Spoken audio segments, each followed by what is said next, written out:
One. Okay, now we're going to discuss the attributes of a man.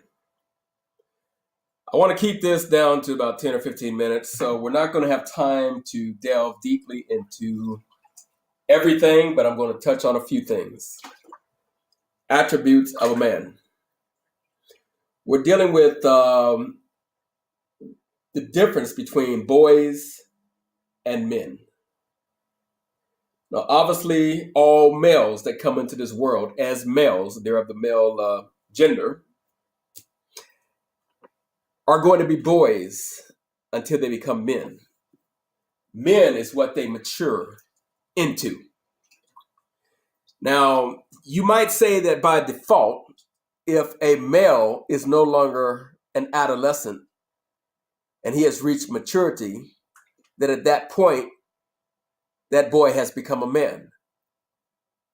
In a literal sense, that would be true. But in the sense of what we are going to discuss here, you do not become a man by default just because you have physically matured. Because what is necessary for a man to truly be a man is that there is both physical and emotional, character, spiritual, mental maturity also. And you must possess all of the attributes in order to truly be a man. No one's going to argue that you are a male. We're certainly not going to get into that discussion about gender being something other than what we all know it to be. And yes, it absolutely is between the legs, not between the ears. If you have a vagina and the attributes of a female to bear a womb, you have a womb, you are a womb man, you're not a man. You are a womb man, you're a man with a womb. And by the same token, if you have a penis, the male reproductive organs, then you are a male versus a female, which would be a male that could carry a fetus.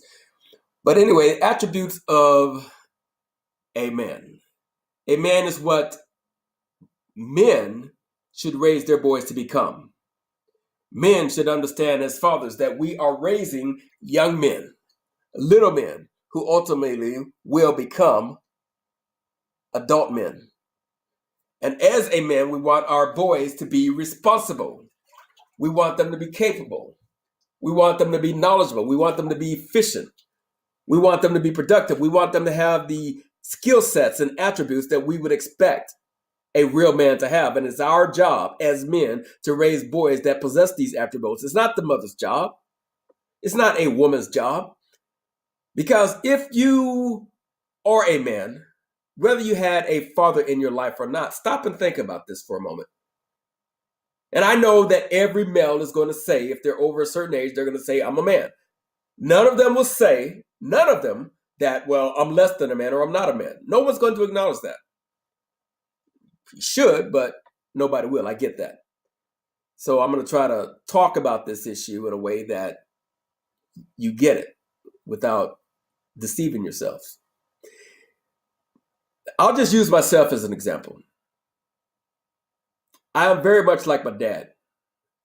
At no point did my dad ever sit me on his knee and say, son, this is how to be a man.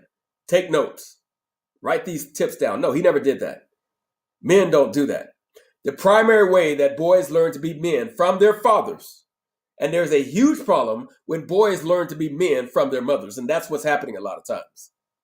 The only thing that a woman can do is talk about a man, and talk about what she thinks a man is, or what a man should be, or how a man should be.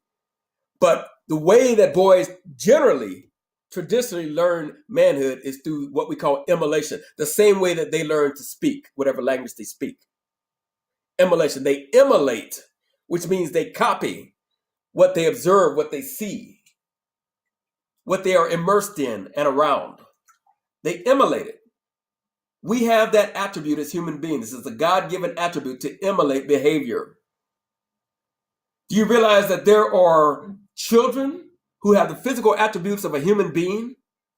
But it is a fact, you can research it yourself, that there are children that from a very early age were raised around animals and literally were raised by animals, raised by wolves. That's not a myth. It's not a legend. It's a reality. It's a fact.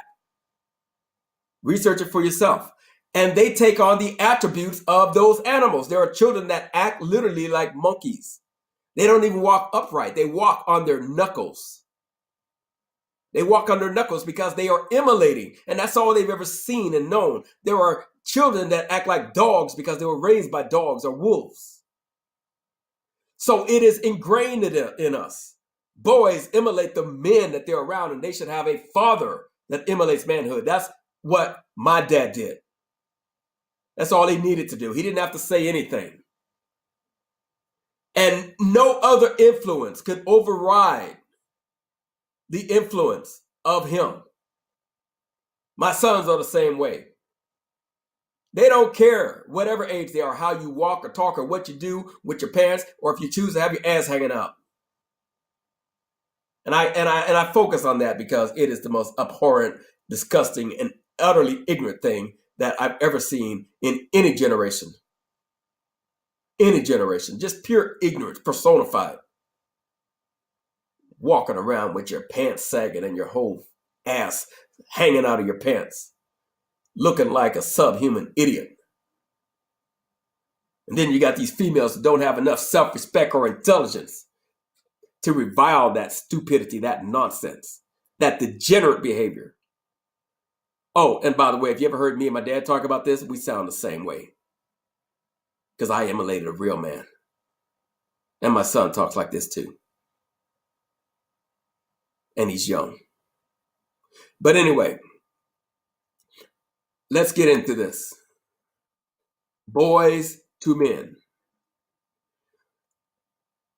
If children can copy and emulate the behavior of a species that's not even human, you know they're going to copy and emulate the behavior of men and males that are around them. And for you mothers, you need to understand, if your boy does not have a father in his life, preferably a good father that sets a good example, they absolutely, with very few exceptions, are going to emulate other males. They're not going to emulate you. And emulation is the process. How do you think it happens?